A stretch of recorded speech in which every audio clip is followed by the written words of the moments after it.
ഹരി ഓം. Divine vlogs വിത്ത് ഇന്ദുവിലേക്ക് ഏവർക്കും സ്വാഗതം. എല്ലാവർക്കും എൻ്റെ നമസ്കാരം. ഈ ചാനൽ സബ്സ്ക്രൈബ് ചെയ്യാതെ കാണുന്നവരുണ്ടെങ്കിൽ സബ്സ്ക്രൈബ് ചെയ്യുക. ശ്രീലളിതാ സഹസ്രനാമത്തിൻ്റെ ആദ്യത്തെ 70 ശ്ലോകങ്ങളുടെ സാമാന്യാർത്ഥം നമ്മൾ മനസ്സിലാക്കി. ഇനി 71ാമത്തെ ശ്ലോകം മുതലൊന്ന് നോക്കാം. ഓം ശ്രീ മഹാദേവേ നമഃ. രാജരാജാർച്ചിത രാജ്ഞി രമ്യ രാജീവലോചന. രാജരാജാർച്ചിത, രാജരാജന്മാരാൽ അർച്ചിക്കപ്പെടുന്ന ദേവി. ഇവിടെ രാജരാജന്മാർ എന്നുദ്ദേശിക്കുന്നത് മനുവിനെയും കുബേരനെയും കുറിച്ചാണ്. മനു നമുക്കറിയാം മനുഷ്യരിൽ ഏറ്റവും ആദ്യത്തെ വിവേകശാലിയായ ഒരു ഭരണാധികാരിയായിരുന്നു. ചക്രവർത്തിയായിട്ട് പോലും ദേവി ഉപാസനായിരുന്നു അദ്ദേഹം.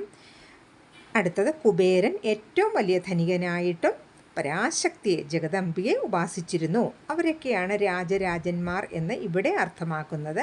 അതാണ് രാജരാജന്മാരാൽ അർച്ചിക്കപ്പെടുന്ന ദേവി. രാജ്ഞി, മഹാറാണിയായ ദേവി. രാജരാജേശ്വരനായ ശിവൻ്റെ പട്ടമഹിഷിയാണ് ദേവി. രമ്യ, രമണീയയായ മഹാസൗന്ദര്യശാലിനിയായ ദേവി. മറ്റൊരർത്ഥം സന്തോഷിപ്പിക്കുന്നവൾ എന്നും ഉണ്ട്. രാജീവലോചന, താമര ഇതൾ പോലെ നീണ്ട് മനോഹരങ്ങളായ കണ്ണുകളുള്ള ദേവി. ഇതൊക്കെ നമുക്ക് മനസ്സിലാക്കാൻ എളുപ്പമാണ്, അതുകൊണ്ട് നമുക്ക് പെട്ടെന്ന് അങ്ങ് പോവാം. രഞ്ജിനി, രമണി, രസ്യ, രണത്, കിങ്കിണി, മേഖല. രഞ്ജിനി അതായത് ആഹ്ലാദം നൽകുന്ന ദേവി. ദേവി ഭക്തഹൃദയങ്ങളെ ആഹ്ലാദിപ്പിക്കുന്നു. രമണി, ഭക്തഹൃദയങ്ങൾക്ക് ആനന്ദം നൽകുന്ന ദേവി. രസ്യ, രസരൂപിണിയായ ദേവി. അതായത് ദേവി സ്വയം രസിക്കുന്നവളാണ്. ആത്മാവ് രസസ്വരൂപമാണെന്ന് ഉപനിഷത്ത് പറയുന്നു. രണത്, കിങ്കിണി, മേഖല അതായത് കിലുങ്ങുന്ന കിങ്ങിണികളുള്ള അരഞ്ഞാൺ ധരിച്ചിരിക്കുന്ന ദേവി. അതാണ് രണത്, കിങ്കിണി, മേഖല. അടുത്തത് രമ, രാകേന്ദുവദന, രതിരൂപ, രതിപ്രിയ. രമ, രമ അതായത് ലക്ഷ്മി ദേവി. ദേവിയുടെ ഒരു അംശം തന്നെയാണ് ലക്ഷ്മി, അതാണ് രമ. രാകേന്ദുവദന, രാകേന്ദു പൂർണ്ണചന്ദ്രനെ പോലുള്ള മുഖത്തോടു കൂടിയ ദേവി. രതിരൂപ, രതീദേവിയുടെ രൂപത്തിലുള്ള ദേവി. രതീദേവി കാമദേവൻ്റെ പത്നിയാണ്. ആ ദേവിയുടെ രൂപത്തിലുള്ള ദേവി. രതിപ്രിയ, ആ രതീദേവിക്ക് പ്രിയമുള്ള ദേവി. അടുത്തത് രക്ഷാകരി, രാക്ഷസഖ്നി, രാമ, രമണലംബട. രക്ഷാകരി, രക്ഷകിയായ ദേവി, ലോകത്തെ രക്ഷിക്കുന്ന ദേവി. രാക്ഷസഖ്നി, രാക്ഷസന്മാരെ വധിക്കുന്ന ദേവി. ഇവിടെ രാക്ഷസന്മാർ എന്നുദ്ദേശിക്കുന്നത് മനുഷ്യരുടെ ആസുരിക ശക്തി ഇല്ലാതാക്കുന്ന ദേവി എന്നുമാണ്. രാമ, രാമ അതിൻ്റെ അർത്ഥം രമിപ്പിക്കുന്നവൾ. രമണലംബട, രമണൻ എന്നാൽ കാമേശ്വരൻ. കാമേശ്വരനിൽ അതായത് ശിവനിൽ അതിയായ പ്രീതിയുള്ള ദേവി. അതാണ് രമണലംബട. അടുത്തത് കാമ്യ, കാമകലാരൂപ, കദംബ കുസുമപ്രിയ. കാമ്യ അതായത് മുമുക്ഷുക്കൾക്ക് കാമിക്കാൻ അർഹയായ ദേവി. അതാണ് കാമ്യ. കാമകലാരൂപ അതായത് കാമകലാസ്വരൂപിണിയായ ദേവി. കാമകല എന്നാൽ ശിവശക്തികളുടെ ഒരു പ്രകടഭാവമാണ് കാമകല. അതാണ് കാമകലാരൂപ. അടുത്തത് കദംബ കുസുമപ്രിയ. കദംബ കുസുമം കടമ്പിൻ പൂക്കളിൽ പ്രിയമുള്ള ദേവി. അതാണ് കദംബ കുസുമപ്രിയ.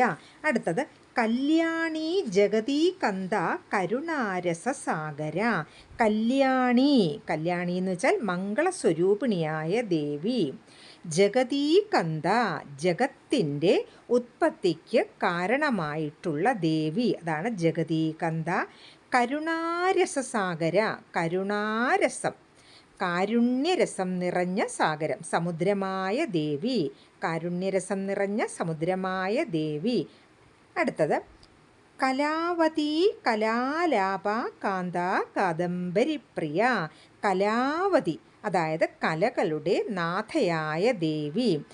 കലകൾ 64 ആ കലകൾക്ക് ആശ്രയമായിട്ടുള്ള ദേവി. അതാണ് കലാവതി.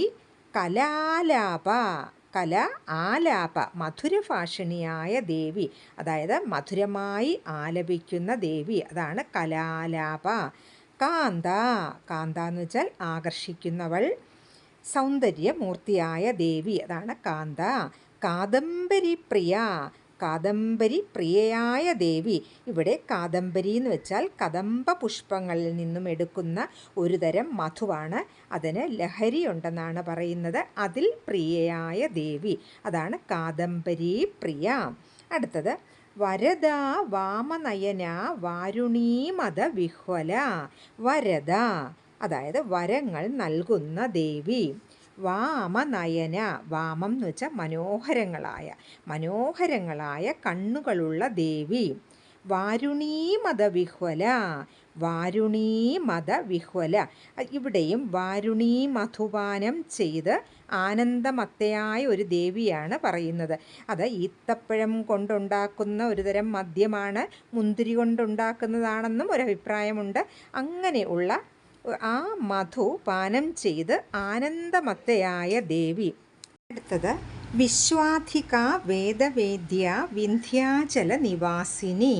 വിശ്വാധിക, അതായത് വിശ്വത്തെ, പ്രപഞ്ചത്തെ അതിക്രമിച്ചു നിൽക്കുന്ന ദേവി. വേദവേദ്യ, വേദങ്ങളാൽ അറിയപ്പെടേണ്ടതായ ദേവി, അതാണ് വേദവേദ്യ. വിന്ധ്യാചല നിവാസിനി, വിന്ധ്യാപർവ്വതത്തിൽ വസിക്കുന്ന ദേവി, വിന്ധ്യാചല നിവാസിനി. അടുത്തത് വിധാത്രി വേദജനനി വിഷ്ണുമായ വിലാസിനി. വിധാത്രി, വിധാത്രി എന്ന് വെച്ചാൽ പ്രപഞ്ചത്തിന് ആധാരമായ, പ്രപഞ്ചത്തിൻ്റെ ആധാരമായ ദേവി, പ്രപഞ്ചത്തെ പോഷിപ്പിക്കുന്ന ദേവി എന്നും വിധാത്രിക്ക് അർത്ഥമുണ്ട്. വേദജനനി, അതായത് വേദമാതാവായ ദേവി. ദേവിയുടെ ആജ്ഞകളാണ് വേദങ്ങൾ എന്ന് നമ്മൾ മുമ്പ് കണ്ടു. അതാണ് വേദജനനി. വിഷ്ണുമായ വിലാസിനി, വിഷ്ണുമായ, അതായത് മഹാവിഷ്ണുവിൻ്റെ മായയായ ദേവി, അതാണ് വിഷ്ണുമായ. വിലാസിനി, വിലാസിനി എന്ന് വെച്ചാൽ ലീലാലോലയായ ദേവി, അതായത് മായയുടെ ഒരു വിക്ഷേപ ശക്തിയാണ് വിലാസം, അതാണ് വിലാസിനി. അടുത്തത് ക്ഷേത്രസ്വരൂപ ക്ഷേത്രേശി ക്ഷേത്രജ്ഞപാലിനി. ക്ഷേത്രസ്വരൂപ, അതായത് ക്ഷേത്രത്തെ സ്വരൂപമാക്കിയ ദേവി, അല്ലെങ്കിൽ പ്രകൃതിയാകുന്ന ശരീരത്തോടു കൂടിയ ദേവി. 36 തത്വങ്ങളടങ്ങിയ പ്രകൃതിയാണ് ദേവിയുടെ ശരീരം എന്ന് പറയുന്നു. അപ്പോൾ പ്രകൃതിയാകുന്ന ശരീരത്തോടു കൂടിയ ദേവി, അതാണ് ക്ഷേത്രസ്വരൂപ. ക്ഷേത്രേശി, ക്ഷേത്രങ്ങളുടെ ഈശ്വരിയായ ദേവി, അതാണ് ക്ഷേത്രേശി. ക്ഷേത്രജ്ഞപാലിനി, ഈ ക്ഷേത്രത്തെയും ക്ഷേത്രജ്ഞനെയും പാലിക്കുന്ന ദേവി, അതായത് ശരീരത്തെയും നമ്മുടെ ഉള്ളിലുള്ള ആ ജീവചൈതന്യത്തെയും പാലിക്കുന്ന ദേവി, അതാണ് ക്ഷേത്രജ്ഞപാലിനി. അടുത്തത് ക്ഷയവൃദ്ധി വിനിർമുക്ത ക്ഷേത്രപാല സമർച്ചിത. ക്ഷയവൃദ്ധി വിനിർമുക്ത, അതായത് നാശവും വളർച്ചയും ഇല്ലാത്ത ദേവി, അതായത് ദേവി നിത്യസ്വരൂപിണിയാണ് എന്നർത്ഥം. ക്ഷേത്രപാല സമർച്ചിത, ക്ഷേത്രപാലനാൽ പൂജിക്കപ്പെടുന്ന ദേവി. ഇവിടെ മഹാദേവൻ ശിവനെയാണ് പറയുന്നത്, ശിവനാൽ പൂജിക്കപ്പെടുന്ന ദേവി. അടുത്തത് വിജയ വിമല വന്ദ്യ വന്ദാരു ജനവത്സല. വിജയ, എപ്പോഴും സദാ വിജയിയായ ദേവി. വിമല, അതായത് മാലിന്യമില്ലാത്ത ദേവി. വന്ദ്യ, സർവർക്കും വന്ധ്യയായ ദേവി. വന്ദാരു ജനവത്സല, തന്നെ വന്ദിക്കുന്ന ഭക്തരിൽ വാത്സല്യമുള്ള ദേവി, അതാണ് വന്ദാരു ജനവത്സല. അടുത്തത് വാഗ്വാദിനി വാമകേശി വന്യമണ്ഡലവാസിനി. വാഗ്വാദിനി, അതായത് വാക്കിൻ്റെ പരദേവതയായ ദേവി, അതായത് ദേവി പ്രസാദമുള്ളവർക്ക് നല്ല വാക്ചാതുര്യം ഉണ്ടാകും എന്നാണ് പറയുന്നത്. വാഗ്വാദിനി വാമകേശി, വാമം എന്ന് വെച്ചാൽ മനോഹരമായ തലമുടിയുള്ള ദേവി. വന്യമണ്ഡലവാസിനി, അതായത് അഗ്നിമണ്ഡലത്തിൽ വസിക്കുന്ന ദേവി, അതാണ് വന്യമണ്ഡലവാസിനി. അടുത്തത് ഭക്തിമത് കൽപ്പലതിക പശുപാശ വിമോചിനി. ഭക്തിമത് കൽപ്പലതിക, അതായത് ഭക്തരുടെ കൽപ്പവൃക്ഷമായ ദേവി. അതാണ് ഭക്തിമത് കൽപ്പലതിക. പശുപാശ വിമോചിനി, പശുപാശ വിമോചിനി, അതായത് അജ്ഞാനികളായ ജീവന്മാരെ ബന്ധത്തിൽ നിന്നും മോചിപ്പിക്കുന്ന ദേവി. ഇവിടെ പശുക്കൾ എന്ന് അർത്ഥമാക്കുന്നത് ഈ ലൗകിക ജീവിതത്തിൽ മാത്രം ശ്രദ്ധിച്ച് നടക്കുന്ന വരെയാണ് അജ്ഞാനികൾ, അവരെയാണ് പശുക്കൾ എന്ന് പറയുന്നത്. അങ്ങനെയുള്ള ജീവന്മാരെ ആ ബന്ധനത്തിൽ നിന്നും, ആ സംസാര ബന്ധനത്തിൽ നിന്നും മോചിപ്പിക്കുന്ന ദേവി പശുപാശ വിമോചിനി. അടുത്തത് സംഹൃതാശേഷ പാഷണ്ഡ സദാചാര പ്രവർത്തിക.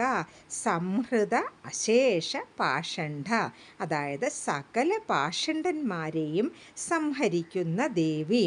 ഇവിടെ പാഷണ്ഡന്മാർ എന്ന് ഉദ്ദേശിക്കുന്നത് വേദത്തെ നിന്ദിക്കുന്നവരെയാണ്. അത് ധർമ്മത്തിന് വിരുദ്ധമായി ഉള്ളവരെയൊക്കെയാണ് പാഷണ്ഡന്മാർ എന്ന് വിളിക്കുന്നത്. അങ്ങനെയുള്ളവരെ സംഹരിക്കുന്ന ദേവി. സംഹൃതാശേഷ പാഷണ്ഡ സദാചാര പ്രവർത്തിക, മനുഷ്യരെ സദാചാരത്തിൽ പ്രവർത്തിപ്പിക്കുന്ന ദേവി. അടുത്തത് താപത്രയാഗ്നി സന്തപ്ത സമാഹ്ലാദന ചന്ദ്രിക.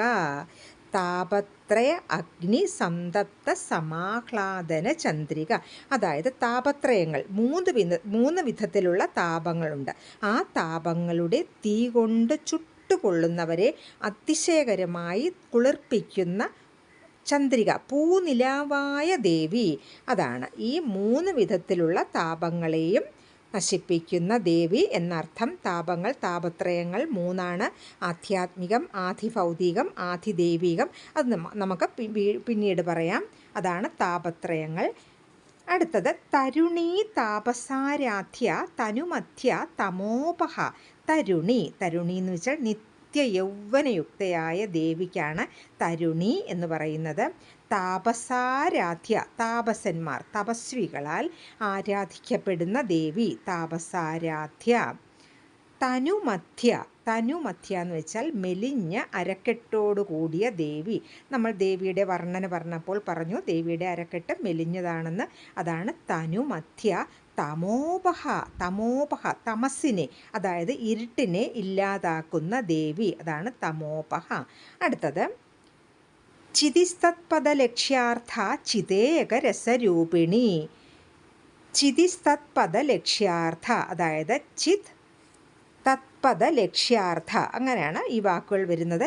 ചിത്ത് എന്ന് വെച്ചാൽ ബോധസ്വരൂപിണിയായ ദേവി. നമ്മൾ കണ്ടു ദേവി ചിത്താണ്, ബോധസ്വരൂപിണിയാണ് ദേവി എന്ന് കണ്ടു.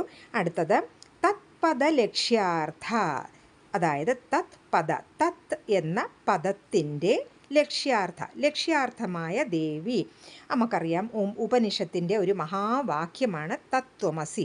അതുപോലെ ആ തത്ത് എന്ന പദം ദേവിയെ, ആ പരമസത്യത്തെയാണ് കാണിക്കുന്നത്. അങ്ങനെ തത്ത് എന്ന പദത്തിൻ്റെ ലക്ഷ്യാർത്ഥമായ ദേവി തത്പദ ലക്ഷ്യാർത്ഥ. ചിതേകരസരൂപിണി, ചിത്ത് ഏക രസരൂപിണി, അതാണ് ചിതേകരസരൂപിണി. ചിത് ബോധത്തിൻ്റെ ഏകമാത്ര രസമായ ദേവി. ചിത്ത് ബോധത്തിൻ്റെ ഏകമാത്ര രസമായ ദേവി, അതാണ് ചിതേകരസരൂപിണി. അടുത്തത് സ്വാത്മാനന്ദ ലവീഭൂത ബ്രഹ്മാദ്യാനന്ദ സന്തതി. സ്വാത്മ ആനന്ദ ലവീഭൂത ബ്രഹ്മ ആദ്യ ആനന്ദ സന്തതി എന്ന് വെച്ചാൽ യാതൊരു ദേവിയുടെ ആനന്ദത്തിൻ്റെ കണിക മാത്രമാണോ ബ്രഹ്മാവ് തുടങ്ങിയ ദേവന്മാരുടെ ആനന്ദം, ആ ദേവിയെക്കുറിച്ചാണ് ഇവിടെ പറയുന്നത്. അതായത് ബ്രഹ്മാവ് തുടങ്ങിയ ദേവന്മാരുടെ ആനന്ദത്തേക്കാൾ എത്രയോ അധികമാണ് ദേവിയുടെ ആനന്ദം. അതാണ് ഇവിടെ സൂചിപ്പിക്കുന്നത്. സ്വാത്മാനന്ദ ലവീഭൂത ബ്രഹ്മാദ്യാനന്ദ സന്തതി. ഏതെങ്കിലും തരത്തിലുള്ള സൗണ്ട് ഡിസ്റ്റർബൻസ് ഉണ്ടെങ്കിൽ എല്ലാവരും ക്ഷമിക്കുക. നമുക്ക് അടുത്ത വീഡിയോയിൽ ബാക്കി അപ്ലോഡ് ചെയ്യാം. എല്ലാവർക്കും എൻ്റെ നമസ്കാരം. ഹരിയോ.